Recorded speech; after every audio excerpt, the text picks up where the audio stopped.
Hello viewers, I Dr. SBK Lal welcome you all in my YouTube channel. मेरे YouTube channel में आपका बहुत बहुत स्वागत है। आज हम आपके लिए लेकर के आए हैं इलेक्ट्रिक मोटर।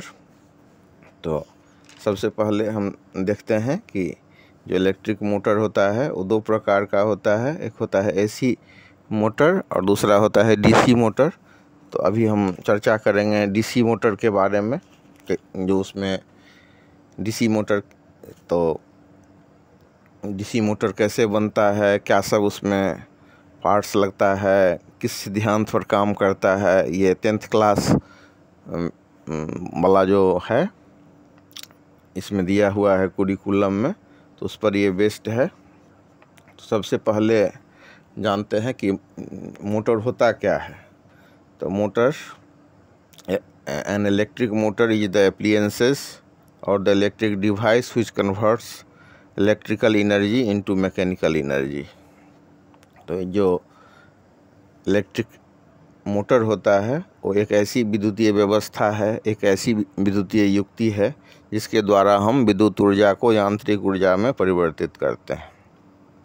अब इलेक्ट्रिक मोटर में हम क्या करते हैं, तो इलेक्ट्रिक मोटर में we rotate a rod with the help of electricity. विद्युत धारा में हम ये विद्युत मोटर की जो व्यवस्था है उसमें हम विद्युत धारा की मदद से शाफ्ट को घुमाते हैं। शाफ्ट एक तरह का रॉड होता है। अब मोटर में क्या सब पार्ट लगा होता है, तो मतलब मोटर में जो पार्ट लगा हुआ होता है वो होता है कॉइल। तो कॉइल क्या होता है, एक coil is made of winding many turns of insulated copper wire over A soft iron core. और ये जो हमारा कॉइल है और कोर है, दोनों को सम्मिलित रूप से हम आर्मेचर कह सकते हैं। The core and coil together form armature. अब देखिए ये जो बनता है इलेक्ट्रिक जो मोटर हमारा, इसको जो हम बनाते हैं तो कैसे बनाते हैं, तो इसमें हम देखेंगे कि अपने घर में पंखा, मिक्सी, मोटर, खिलौना और कितने ही तरह का जो विद्युतीय यंत्र है उसमें इलेक्ट्रिक मोटर का यूज होता है। इन सब में यह सामान्य है कि मतलब इसमें विद्युत मोटर का उपयोग होता है। In our daily life we use several electric appliances such as fans, mixies, motorized toys, etc. The most common thing in all the appliances is the use of the electric motor. Now let us know what is the electric motor, how the motor is used, what is its principle, how the motor is being made. In this lecture we know about all such facts.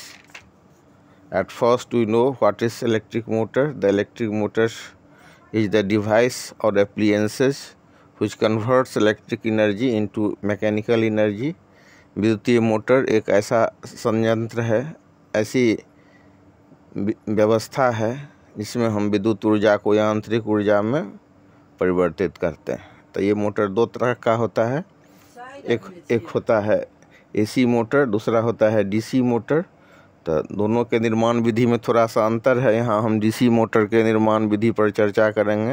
Here we talk about the construction of DC motor. सबसे पहले विद्युत motor में अवतल प्रकार का दो शक्तिशाली हम अस्थायी चुंबक लेते हैं। अब एक चुंबक के ऊपर और दूसरे को हम नीचे रखते हैं। यहाँ हम इसको दिखाए हैं, साइड बाय साइड दिखाए हैं। अब इसके बीच में हम आर्मेचर को रखते हैं। अब आर्मेचर क्या होता है, आर्मेचर वास्तव में ऐसी व्यवस्था है जिसे हम आयरन कोर पर कॉइलिंग करके बनाते हैं, तार लपेट कर बनाते हैं। जैसे हम सोलेनॉइड के मामले में देखते हैं कि इंसुलेटेड कंडक्टर वायर को हम स्प्रिंग जैसा खोखले बेलन पर लपेट करके बनाते हैं, वैसे ही हम आयरन कोर पर तार लपेट करके उसे विद्युतीय चुंबक का रूप दे देते हैं। अगर ज़्यादा शक्तिशाली विद्युत चुंबक बनाना है तो कॉइलिंग को भी हम विशेष ढंग से करते हैं। इस कॉइलिंग को हम किसी पुराने मोटर को खोल करके देख सकते हैं कि कैसे ये कॉइलिंग किया जाता है।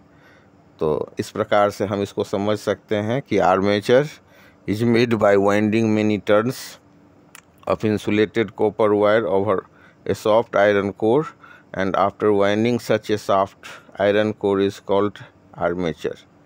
तो इस तरह से हम इसको समझ सकते हैं, कह सकते हैं कि आर्मेचर कोर और कॉइल का सम्मिलित रूप है। अब आर्मेचर के ऊपर और नीचे दोनों ओर स्प्लिट रिंग्स ये R1 और R2 को लगाते हैं। अब इस तरह से हम देख सकते हैं कि कैसे हम नीचे के तरफ R1 नामक एक स्प्लिट रिंग लगाए हैं और दूसरे तरफ दूसरा स्प्लिट रिंग R2 लगाए हैं।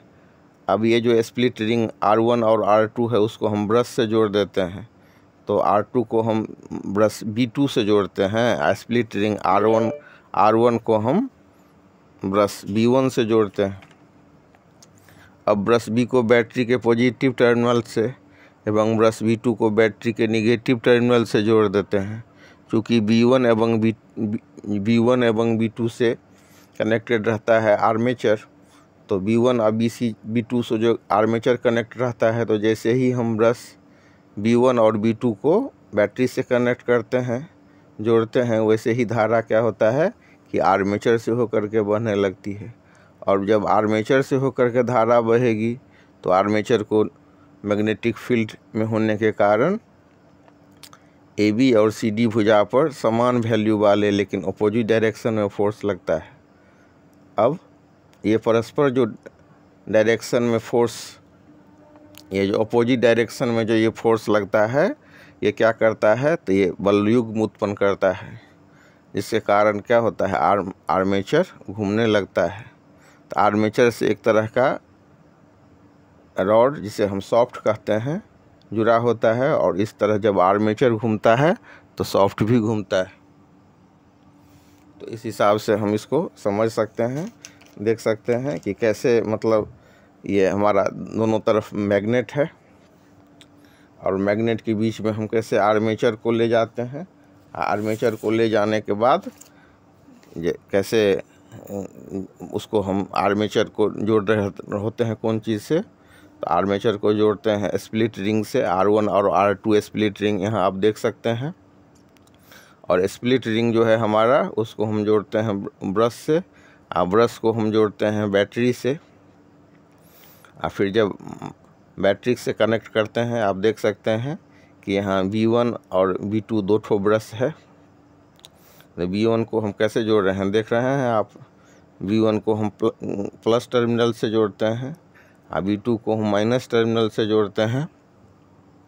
और B1 B2 को जब हम जोड़ देते हैं, फिर बीच में हम स्विच दे देते हैं और जैसे ही स्विच हम ऑन करते हैं तो ये कनेक्शन किससे होता है, आप देख रहे हैं कि ये जो प्लस टर्मिनल से हम B1 को जोड़े हैं, माइनस टर्मिनल से हम B2 को जोड़े हैं। तो इस हिसाब से आर्मेचर में धारा प्रवाहित होने लगती है।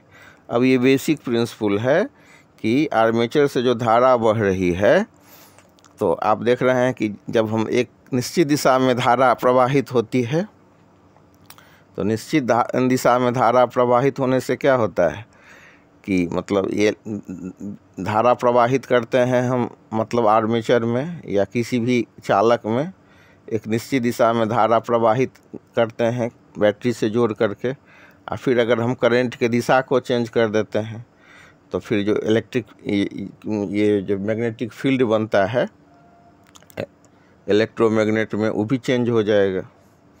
तो यहाँ पर या तो तुरंत हम धारा चेंज करें, तो इसी को मतलब चेंज करने के लिए हम लगाते हैं स्प्लिट रिंग, लगाते हैं, ब्रश लगाते हैं। ये स्प्लिट रिंग लगाने का क्या फ़ायदा है कि तुरंत इससे धारा चेंज हो जाता है। एक निश्चित दिशा में धारा बह रही है और उसके बाद फिर धारा में परिवर्तन हो जाता है। तो मतलब आधा जो घूर्णन होता है, इसके बाद फिर क्या हो जाता है, जो इसका जो साइड है वो चेंज हो जाता है। ये जो भुजा नीचे है वो भुजा ऊपर चली जाती है और जो भुजा ऊपर है वो भुजा नीचे आ जाती है। तब स्प्लिट का स्थान भी चेंज हो जाता है। और इस तरह से हम देखते हैं कि ऊपर और नीचे का जो भुजा है, साइड है, उसमें धारा की दिशा वही बनी रहती है। और आर्मेचर पर जो मतलब बलयुग्म उत्पन्न होता है वो आर्मेचर को लगातार एक ही तरह से वामवर्ती या दक्षिणावर्ती इसको घुमाता रहता है। तो हम इस हिसाब से कह सकते हैं कि विद्युत मोटर एक ऐसा यंत्र है, ऐसी विद्युतीय व्यवस्था है जिसके द्वारा हम विद्युत ऊर्जा को यांत्रिक ऊर्जा में परिवर्तित करते हैं। इसके बाद क्या होता है कि इसमें हम आप देख सकते हैं कि कैसे मतलब टॉर्क उत्पन्न होता है, मतलब बलयुग्म उत्पन्न होता है, और बलयुग्म के मदद से हम कैसे उस सॉफ्ट को घुमाते हैं। यही व्यवस्था है इसमें। इसी व्यवस्था को अगर हम समझ लेंगे तो पूरा हम विद्युतीय मोटर को समझ सकते हैं कि कैसे हम दो पहले मैग्नेट लेते हैं, शक्तिशाली मैग्नेट, और उसके भीतर में कैसे आर्मेचर देते हैं। आर्मेचर क्या होता है तो हम देखते हैं कि आर्मेचर जो होता है हमारा वो कॉइल और जो हमारा आयरन कोर होता है उसका सम्मिलित रूप होता है। तो the core and coil together form the armature. इसके बाद क्या होता है कि जब हम कोई मैग्नेटिक फील्ड में जब हम इलेक्ट्रोमैग्नेट को रखते हैं तो उससे वो प्रभावित होगा। मैग्नेट लेने का ये फ़ायदा है कि इसको हम ऑन ऑफ कर सकते हैं। जब हम इसमें करंट देते हैं तो ये मैग्नेट बन जाता है, और जब करंट को हम हटा देते हैं तो फिर ये क्या हो जाता है, तो फिर ये सामान्य सा रह जाता है। तो इस हिसाब से जो इसमें 2-3 प्रिंसिपल है। एक है कि जब मतलब कोई चालक है उसमें हम जब करंट देते हैं तो क्या होता है, वो उसमें मैग्नेटिक फील्ड उत्पन्न हो जाता है। अब यहाँ पर जो है सो हम आयरन कोर लिए हैं और कॉइल को एक साथ लिए हैं। The core and the coil together form the armature, and when you have the armature is placed in the magnetic field, the torque is produced, and as the torque is being produced it helps to move the shaft। और shaft क्या होता है, तो shaft जो होता है एक तरह का रॉड होता है, और रॉड के ऊपर में हम क्या करते हैं, तो रॉड के ऊपर में हम ये आयरन कोर और कॉइल को रखते हैं। तो इस हिसाब से